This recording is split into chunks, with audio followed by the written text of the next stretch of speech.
On to national headlines here. The U.S. Department of Justice recently closed two separate investigations into Kansas City's fire and police departments. Local headlines here as well. The KCFD probe involved a discrimination and retaliation claim by a black firefighter, while the KCPD investigation focused on employment practices.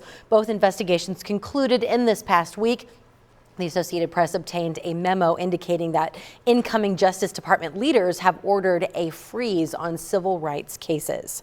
KCHP 41 News reporter Lenita Brooks spent the day talking with community members to get their reactions to these cases concluding.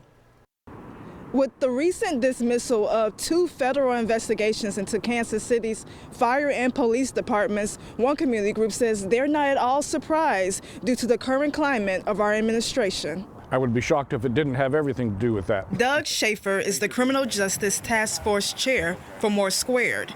He says the cases against Kansas City fire and police agencies being closed is exactly what he expects from experience. We've asked for 2 years for the previous administration's Department of Justice to investigate a pattern and practice of the behavior of the police departments in both KCK and KCMO.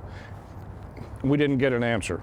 And now with the Trump administration running things, Schaefer has even more concerns. Within a day of being in office, President Trump signed an executive order ending diversity, equity, and inclusion initiatives. Schaefer says it's time for DEI supporters to take matters into their own hands. Well, I think the key thing here is that we're going to have to do the right thing in-house. We're more than ever dependent upon our own heads of departments here in the city for both police and fire to do the right thing. There's power in diversity.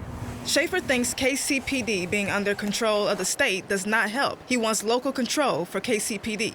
In Kansas City, Lenita Brooks, KSHB 41 News.